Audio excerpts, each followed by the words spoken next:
মন খারাপ, সময় কাটছে না, চলুন না বেরিয়ে আসি কলকাতার কাছে রূপনারায়ণের নদীর তীরে প্রান্তিক রিট্রিটে। কলকাতা থেকে ৬ নম্বর জাতীয় সড়ক হয়ে দেউলটি হয়ে বারুন্দা পৌঁছতে পারেন এবং ট্রেনে করে হাওড়া থেকে দেউলটি হয়েও বারুন্দা পৌঁছতে পারেন।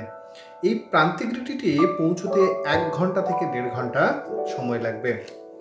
এই দেখতে পাচ্ছেন প্রান্তিক রিট্রিট, যেটি ৬ নম্বর জাতীয় সড়কের একদম পাশেই অবস্থিত।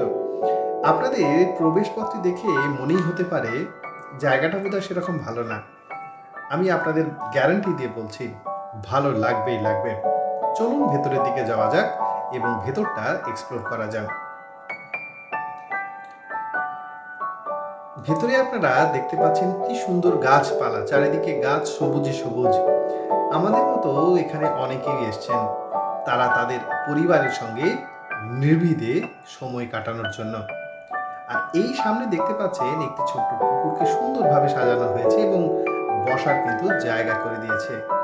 এখানে আপনি এবং আপনার প্রিয়জনকে সঙ্গে নিয়ে অনায়াসে ঘন্টার পর ঘন্টা কাটাতে পারেন। আর এখানে অনেক ছোট ছোট হাঁস আছে, বড় রাজহাঁসও ছিল, কিন্তু আজকে আমি আপনাদের দেখাতে পারলাম না, প্লিজ মার্জনা করবেন। আর এটা আপনারাই কখনোই ভাববেন না প্রমোশনাল ভিডিও। সৌভাগ্যক্রমে আমার যাওয়ার সুযোগ হয়েছিল, যা আপনাদের সামনে তুলে ধরার চেষ্টা করছি।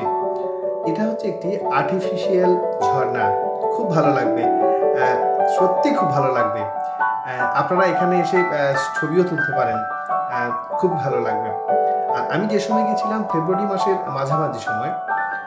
আপনারা এখানে এলে কিন্তু থাকতেও পারেন। এখানে হোটেল ১৫০০ থেকে ৩,৫০০ টাকা অবধি আছে, সময় অনুযায়ী এটা কিন্তু ভ্যারি করে। তাছাড়া এখানেও আপনারা খাবার দাবারও পেয়ে যাবেন, যেটা কিন্তু ইনক্লুড নয়। আপনারা আপনাদের সুবিধে মতো খাবার কিন্তু এখানে অর্ডার দিতে পারেন, ব্রেকফাস্ট, লাঞ্চ এবং ডিনার। আর এখানে এই রকম অনেক বড় বড় মাঠ আছে, যেখানে আপনারা ব্যক্তিগত পার্টি বা ইভেন্টের ব্যবস্থা করতে পারেন। জন্মদিন বলুন, বিয়ে বাড়ির পার্টি বলুন, বা যে কোনো ধরনের, খুব কিন্তু ভালো লাগবে। আর এটা কিন্তু খুব কম বাজেটের।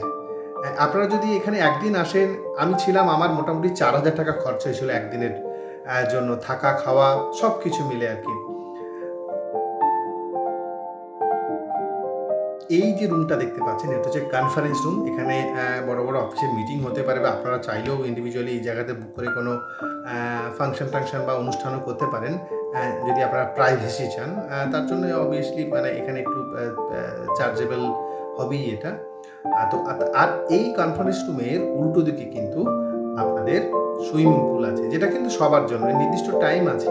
সেই টাইমের মধ্যে কিন্তু আপনারা এসে এখানে সাঁতারের কিন্তু মজা নিতে পারেন। আবার আমি বারবার বলি, এটা কিন্তু দেখে ভাববেন না যে প্রচুর টাকা খরচা, একদমই না, খুবই কম বাজেট। তো আমরা কথা দিয়েছিলাম রূপনারায়ণের নদীর তীরে যাব। তো আমাদের যেখানে প্রান্তিক রিট্রিট, তার ঠিক ১ কিলোমিটারের মধ্যে কিন্তু রূপনারায়ণের নদী। এটা হচ্ছে মোড়, বাদিক দিয়েও যাওয়া যায় আর ডান দিক দিয়েও যাওয়া যায়। আমরা কিন্তু ডান দিক দিয়ে গেছিলাম। এখন এখানে ভাটা পড়েছে বলে জল নেমে গেছে, তা নাহলে এখানে কিন্তু নৌকা বিহারও হয়, স্পেশালি ডিসেম্বর মাস আর জানুয়ারি মাসের প্রথম দিকে।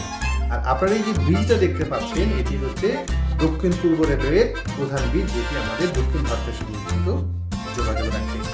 আর বিকেলের দিকে এখানে অসম্ভব লাগে, সূর্য ডুববে, সূর্যের যে লাল রং আভাটা এদিকে ছড়িয়ে পড়বে রূপনারায়ণের নদীর উপরে, দারুণ লাগবে। তো আমি তো সবসময় রেকমেন্ড করবো যে এখানে আপনাদের অন্তত আসা, একদিনের ব্যাপার, তো আসতেই পারেন আপনারা। তো এই রিট্রিট সম্পর্কে আর রূপনারায়ণের নদীর সম্পর্কে একটুই আপনাদের তথ্য দেওয়া ছিল। আমার ভিডিওগুলি যদি আপনাদের ভালো লেগে থাকে, প্লিজ শেয়ার করবেন, স্পেশালি সাবস্ক্রাইব করবেন।